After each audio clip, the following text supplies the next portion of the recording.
Quando você se sente tentado a pecar e a fazer alguma coisa errada, não busque forças em você mesmo, porque na hora que você fizer isso, você vai se colocar debaixo da lei, e vai cair debaixo do domínio da carne, e vai ser pior ainda.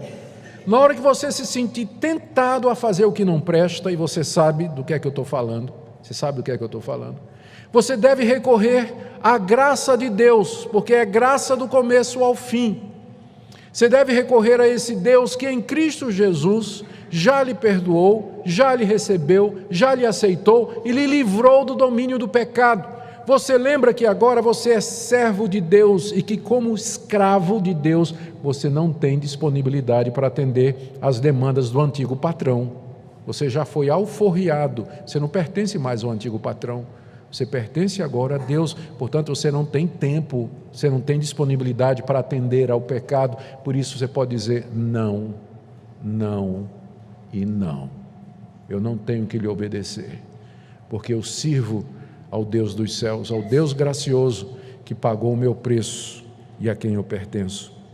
Se você caiu em pecado, se você fracassou, isso não significa que você deixou de ser servo de Deus, porque às vezes servos de Deus são indolentes, preguiçosos e descuidados, e às vezes eles traem o seu patrão com o patrão anterior.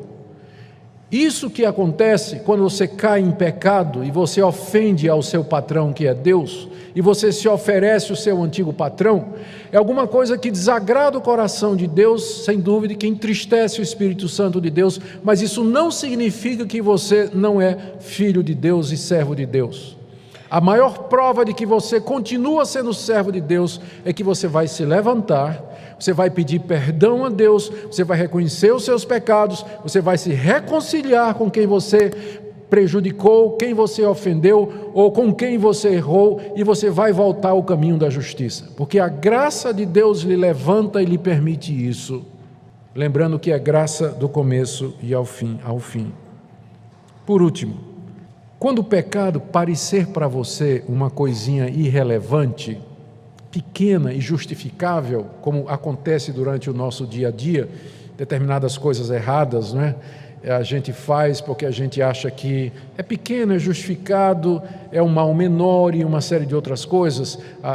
Lembre que diante de Deus não existe essa distinção. É claro que existe uma distinção entre você adulterar e matar alguém e você contar o que a gente chama de uma mentirinha branca, né? Mentirinha branca, que não existe, né? Mas o pessoal chama às vezes de uma mentirinha aparentemente inocente. O que é que uma mentirinha aparentemente inocente e um assassinato têm em comum? Eles são diferentes com relação aos efeitos e às consequências, não há dúvida disso, mas eles têm em comum que ambos são quebra da mesma lei de Deus, porque o mesmo Deus que disse não matarás é o mesmo Deus que disse não dirás falso testemunho. Então, nunca o pecado é irrelevante, nunca ele deixa de ter a sua gravidade e a seriedade. E você já aprendeu aqui nesse texto que o salário do pecado é a morte.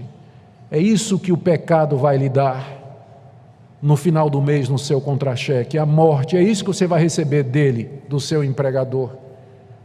Ao passo que, se você serve a Deus e resolve fazer o que é certo, Deus lhe dará graciosamente a justiça, o perdão de pecados e a santificação aqui nesse mundo.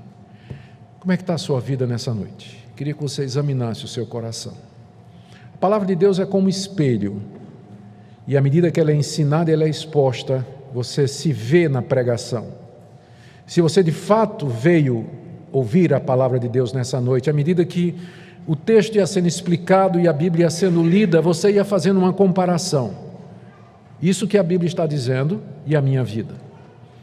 E a comparação funciona mais ou menos assim. Não, isso aqui eu já experimentei, isso aqui é verdade. Ih, meu Deus, eu estou falhando nisso. Ai, meu Pai, essa mensagem é para mim, isso foi para o meu coração, é verdade, isso que está dizendo é para mim. A pergunta é: o que é que você vai fazer nessa noite? Depois que aqui nessa noite Deus falou o seu coração e Ele deixou muito claro diante de você qual é a vontade dele, o que é que ele faz mediante Jesus Cristo, os dois sistemas de salvação, qual o caminho que você vai seguir nessa noite, porque se você sai daqui nessa noite, após ter visto no espelho da Bíblia o estado real da sua alma, e você não toma providência nenhuma, você vai ser igual aquela pessoa que na segunda-feira de manhã acorda para ir para o trabalho, vai no banheiro, se olha no espelho, o cabelo todo desarrumado, a maquiagem toda borrada, os olhos cheios de remela, babando pelo canto da boca, simplesmente olha e vai embora e não faz nada. De que adianta olhar no espelho? De que adianta ouvir sermões? De que adianta ouvir a palavra de Deus?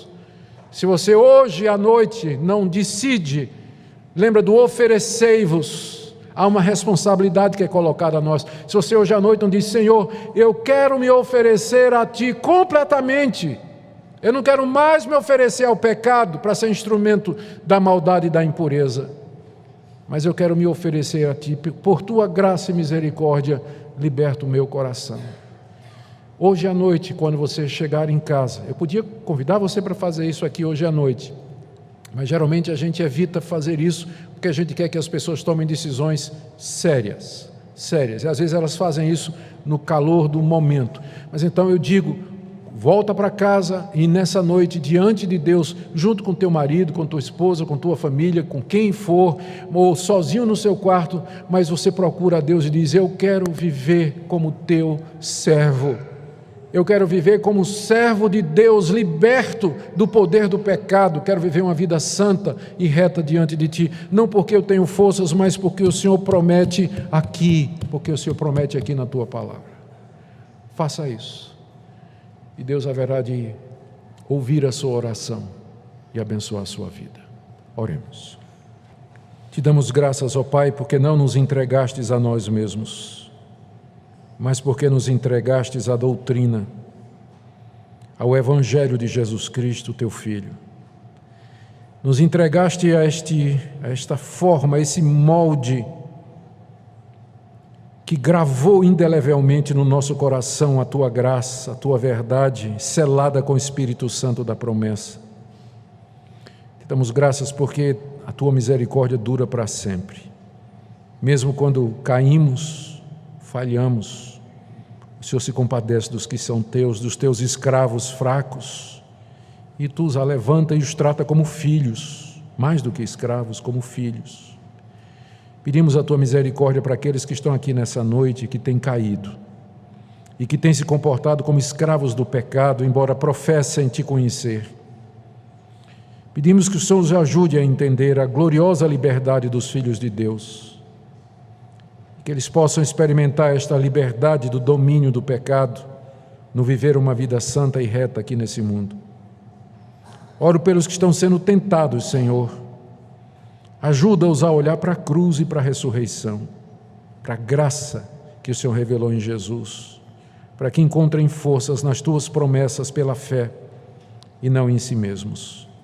E abençoa essa igreja, que ela seja feita não de pecadores que se justificam, mas de pecadores salvos pela graça, humildes, que amam, sabem perdoar porque foram perdoados, não críticos ou juízes, mas irmãos e amigos.